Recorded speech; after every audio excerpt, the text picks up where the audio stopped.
J'ai l'impression que la mode aujourd'hui, c'est justement plein de médias. La presse écrite, un peu la télé, beaucoup Instagram. La mode est aussi et surtout une manière de communiquer avec un autre, une manière de voir et être vu. Et donc en cela, les médias ont été intrinsèquement liés à ces pratiques du paraître, à cette fabrique des apparences. Et en fait, s'il n'existe pas de commentaires sur eux, s'il n'existe pas une forme de réception de ces excentricités, de ces élégances, la mode ne se réalise pas pleinement, je trouve. J'ai réalisé que le plus j'essayais de préparer, d'anticiper ce à quoi une vidéo allait ressembler, le moins ça marchait. Et du coup, ça rend le truc un peu compliqué quand je bosse avec des marques, elles vont me demander « Bon bah alors tu vas faire quoi ?» Moi je leur dis « Je sais pas. Et du coup c'est une vraie communication, tu vois, il n'y a rien qui est écrit en amont. Je pense que c'est ça qui fait que les gens peuvent s'identifier à ça, quoi.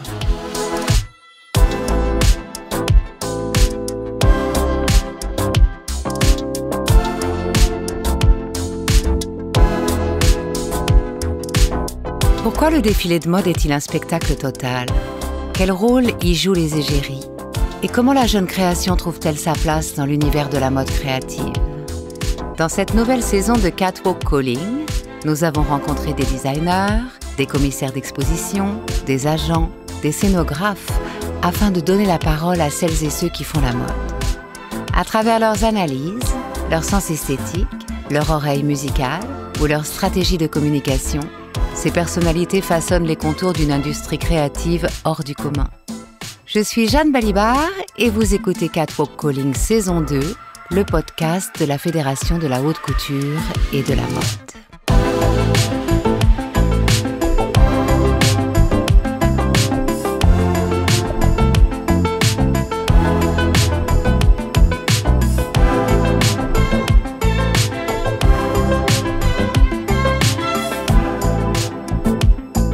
Une légende Instagram, un lookbook, une critique de défilé, une image captée à la volée, une note de collection, un essai, un commentaire sous une vidéo.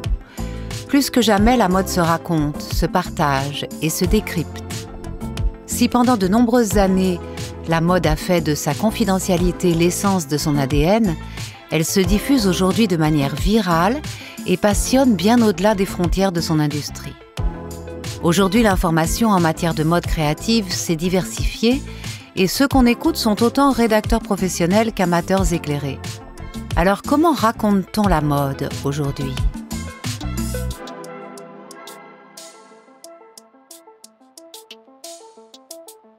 Un journaliste qui écrit sur la mode au début du 19e siècle va vous expliquer que la mode, c'est une manière de prononcer un mot, c'est une manière de nouer sa cravate, c'est la façon dont son gant va ganter sur sa main. Et c'est autant de choses qui sont précisément, avant tout, explicitées par le discours. Émilie Amen est docteure en histoire de l'art et enseigne l'histoire et la théorie de la mode à l'Institut français de la mode. En tant qu'historienne, elle a étudié les bouleversements qui ont touché les médias spécialisés au cours des 19e et 20e siècles. Le premier titre de presse mode apparaît au 18e siècle et s'appelle « Le cabinet des modes ». Aujourd'hui, plus personne ne s'en souvient car les titres vont se multiplier, notamment avec l'apparition au 19e siècle d'un phénomène qui va tout changer, la réclame. On allait s'attacher à des grands noms, des grandes élégantes, des dandys, des personnes qui sont personnellement une forme d'incarnation d'une mode du moment présent. Eh bien, en fait, ces noms propres-là vont s'effacer au profit d'autres. Les autres noms qu'on va trouver dans la presse de mode, dans le commentaire de mode, à partir de ce milieu du 19e siècle, ça va être les producteurs. Alors, les producteurs, ça veut dire les personnes qui fabriquent des gants, des corsets, des souliers, des sacs, des malles, etc. Bientôt, bien sûr, ça sera des créateurs, ça sera les maisons de couture, ça sera des gens qui vont s'envelopper d'une aura plus créative, mais ça va devenir les personnes qui font fonctionner fondamentalement la presse de mode, qui assurent le fonctionnement de ce système en payant de la réclame. C'est comme ça qu'on appelle la publicité à cette époque-là. À partir de là, l'ombre de la réclame va planer sur tous les journaux qui se développent toujours plus rapidement. Au XXe siècle naissent les titres que nous connaissons encore aujourd'hui. Par exemple, Vogue apparaît dans sa version française en 1920 et le Elle en 1945.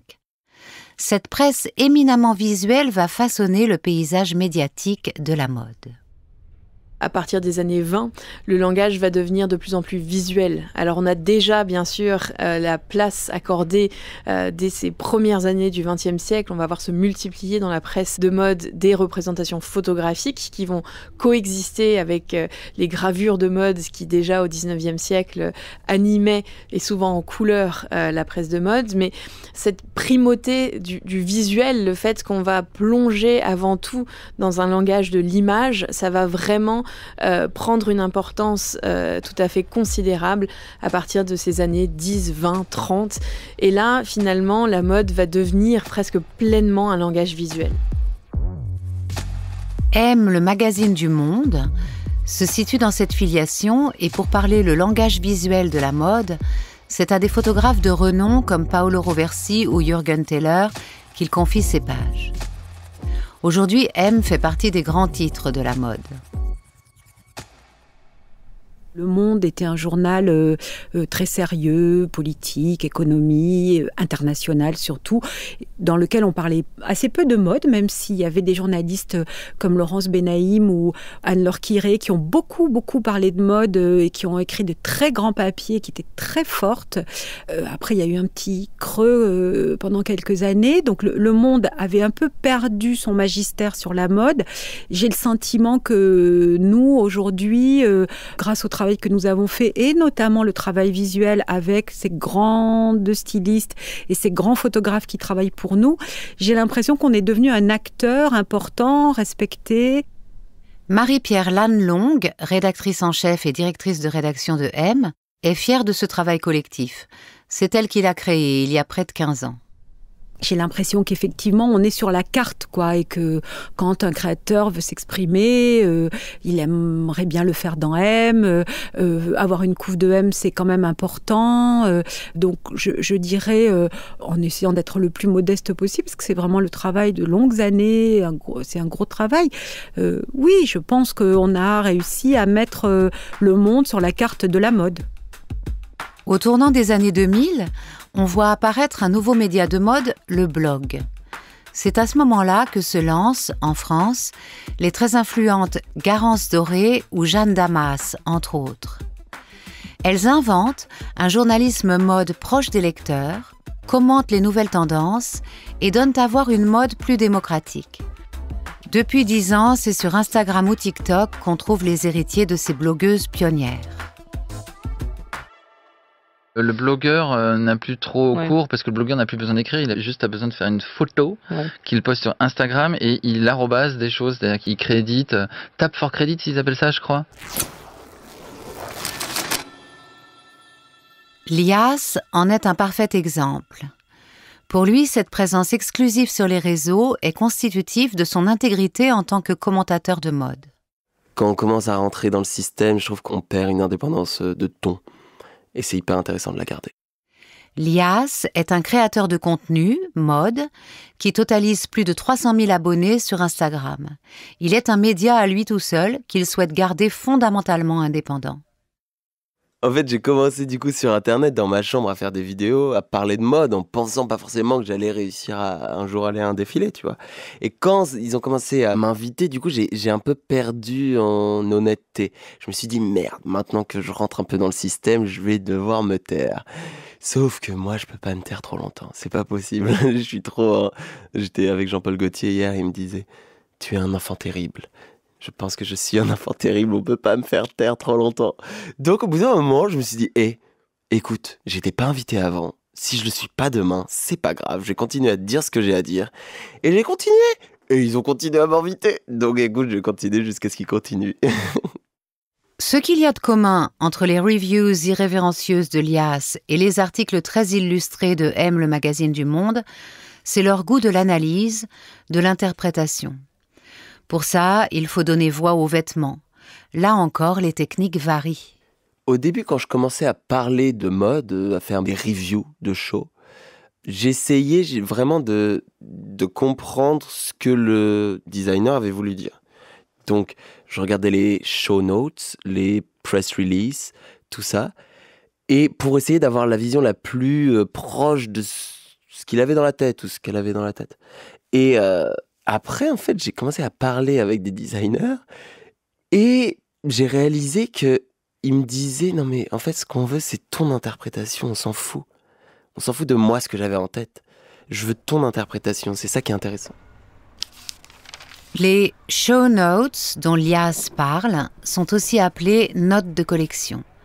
Ce sont des notes d'intention écrites par le designer pour expliquer sa démarche créative. Émilie Amen revient avec nous sur leur genèse et la manière dont elles ont contribué à légitimer la mode en tant qu'art à part entière. Au début du XXe siècle, ça peut être quelques lignes qui permettent à une créatrice, à un créateur d'expliciter certains choix de coloris, certaines matières. Et c'est souvent assez détaillé, d'un point de vue parfois assez technique, assez matériel.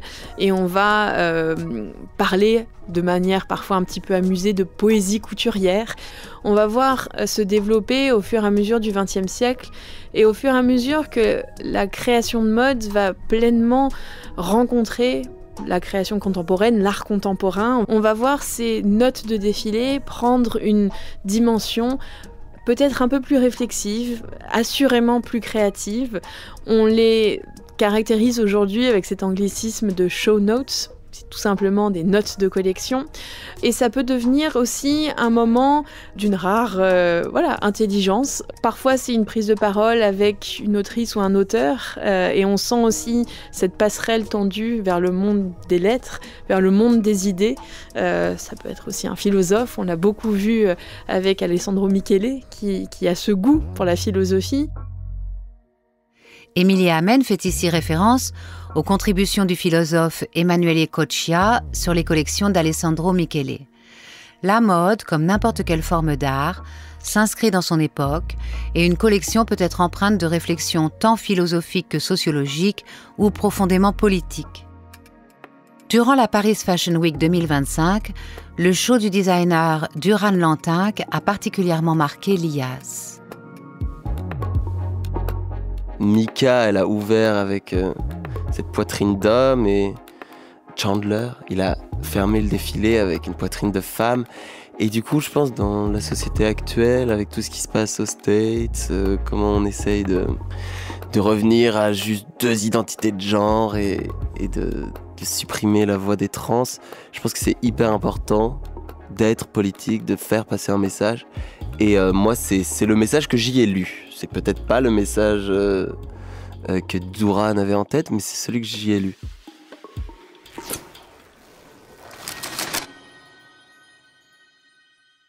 Interpréter une silhouette, c'est tenter de décrypter son message.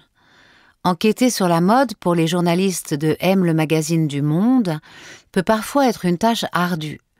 La mode se chuchote bien plus qu'elle ne se raconte, et c'est peut-être ce qui la rend si fascinante. C'est pas facile d'enquêter sur la mode. Nous, ici, au Monde, on enquête souvent sur l'économie, sur la politique, sur la société. On est habitué à rentrer dans les coulisses. Le milieu de la mode, c'est pas évident d'y rentrer. C'est un milieu où la communication est très importante et je dirais que les gens adorent chuchoter des trucs comme ça, adorent répandre des rumeurs, mais vous racontez ce qui se passe exactement comme ça se passe par exemple dans le milieu politique, c'est pas évident en fait. Ça reste encore un milieu à la fois extrêmement ouvert et très opaque. Le milieu de la mode garde cette image de forteresse imprenable, même si les choses changent très vite grâce à l'apparition des réseaux sociaux. Si ces derniers ont profondément reconfiguré le paysage médiatique, ils ont aussi amplifié la démocratisation de la mode et remplacé le happy few du front row par une communauté bien plus large. Il faut se rappeler que au cours des seconde moitié du XXe siècle, les personnes qui assistent à ces défilés, à ces semaines de présentation des collections, avant qu'on rencontre pleinement la semaine des défilés telle qu'on la connaît aujourd'hui, la Fashion Week, eh bien tout ça, c'est un milieu extrêmement restreint. André Léon Talley a débarqué au Ritz avec son allure de dandy et des malles regorgeant de ses plus beaux trésors. Éminence grise du magazine américain Vogue, il baigne dans la mode avec délectation. Il est l'ami des stars. Vogue aux États-Unis fait la pluie et le beau temps, un vêtement photographié dans ses pages, et ce sont les ventes de la marque qui s'envolent. Avant, on était soit un acheteur, soit bien sûr une cliente. Et les personnes qui avaient accès très tôt à ces informations et qui n'y avaient pas le droit, c'était très littéralement des espions. Donc il y avait vraiment toute une gestion en fait et des stratagèmes pour garder secret le plus longtemps possible cette information de mode. Moi, quand j'ai démarré, il y avait la phobie de diffuser les défilés, parce qu'on avait peur qu'en diffusant les défilés, les gens allaient vous copier. Donc, il y avait toujours un temps de différence. Aujourd'hui, les défilés sont en direct, live sur Instagram. On les voit. Donc, il se passe quelque chose dans un défilé, il y a un look particulièrement percutant. Votre voisine, votre grand-mère l'a vu. On le sait. En fait, on le sait tout de suite. Poursuivre la démocratisation de la mode, c'est l'ambition de Liyas. Grâce à ses vidéos, il espère ouvrir les portes de cette industrie. Je vois grave que ça touche tellement de communautés différentes ce que je fais. C'est vraiment des gens qui sont fans de mode, donc qui connaissent dans tous les cas et qui veulent peut-être diguer un peu plus, voir les backstage, comment ça se passe et tout. Comme des gens qui n'y connaissent rien, tu vois, genre moi ma famille regarde mes vidéos, elle n'y connaît rien de base, tu vois. C'est un peu mon but de démocratiser la mode et d'essayer de leur faire comprendre grâce à l'humour, un ton un peu plus léger pour essayer de casser l'élitisme, tu vois, dans ce milieu qui est quand même hyper présent ou qu'il l'était. Et aujourd'hui, ça fait plus d'une dizaine d'années, une quinzaine d'années que n'importe qui, n'importe où dans le monde est fondamentalement assis au premier rang des défilés. Pour autant, ce tournant de la digitalisation de l'information et surtout des images, ça a permis de créer, ou plutôt de réactualiser une figure qui m'intéresse bien souvent, qui est celle de l'amateur. L'amateur comme critique éclairé, qui est a priori abstrait de toute logique institutionnelle, qui n'a, pour le dire autrement, de compte à rendre à personne, et qui peut porter un regard parce qu'il ne risque rien, qui peut dire exactement ce dont il a envie. Liyas continue de cultiver cette liberté de ton qui fait son ADN depuis ses débuts. Même ses collaborations avec des marques prennent des allures de performance. Il y a une vidéo que j'ai faite pendant la Fashion Week, là, c'était le mannequin challenge. Donc tous les mannequins, enfin toutes les personnes s'arrêtent de bouger et je tourne autour avec la caméra sur le son de Race Merond, là. C'était une trend en 2015. Et du coup, je me suis dit, ah putain, ça peut être grave fun de la ramener. Et après, je me suis dit, ok, mais maintenant, il faut le faire dans un backstage. Dans le backstage, les coulisses du défilé, tous les mannequins s'arrêtent de bouger. Sauf que, si tu connais un peu l'industrie, les backstage, les coulisses d'un défilé, c'est une fourmilière. Il y a une chaussure par ici, une chaussure par là. C'est le chaos. Avec la team, on a un peu essayé d'organiser tout. Tous les mannequins étaient en mode, ok. Donc bref, c'était un calvaire. Et j'arrive backstage. Moi, je me dis, il va y avoir un endroit dédié à ce qu'on va faire, tu vois, comme ça, on peut le faire carré. Pas du tout. Pas du tout. Les mannequins sont déjà en train de se changer, tout le monde hurle, crie, ça applaudit, ça pleure. Mais personne n'a en tête de faire ce mannequin challenge, tu vois. Et là, je commence à crier. Genre, hey! Et là, calme. Tout le monde regarde et toutes les mannequins s'arrêtent. C'était fou de suspendre le temps, en fait, au-delà du challenge. C'était vraiment un moment suspendu dans le temps, dans un backstage qui, normalement, ne s'arrête jamais. Et là, je me suis dit, putain, ça, c'est un moment, tu vois.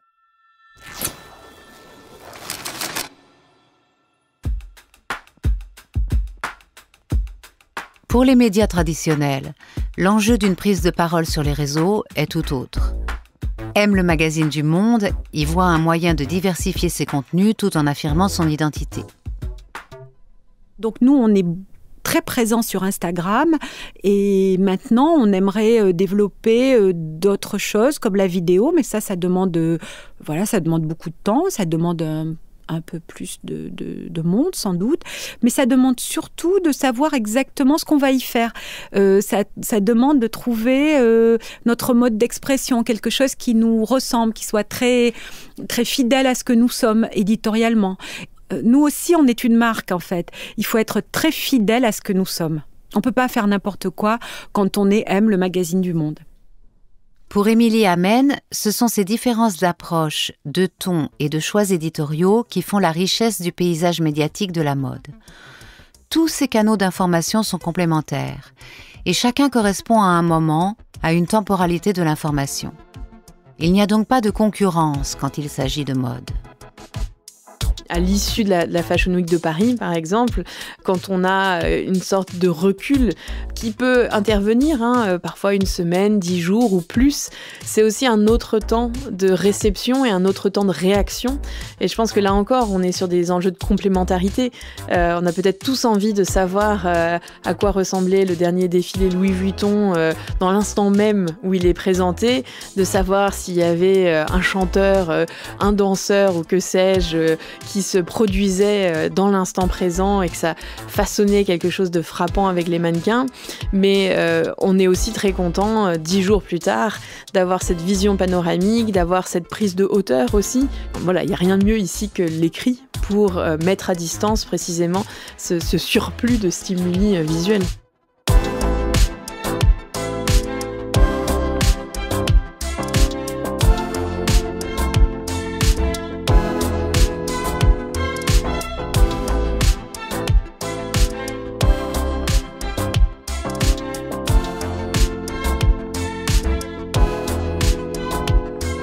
C'était Catwalk Calling, saison 2. Ce podcast est une création de la Fédération de la haute couture et de la mode, soutenue par Le Défi, produit par l'Acmé, coordonné par Chloé Vibo, préparé, tourné et écrit par Hélène Carbonel, réalisé et mis en musique par Thomas Rosès, avec la voix de Jeanne Balibar.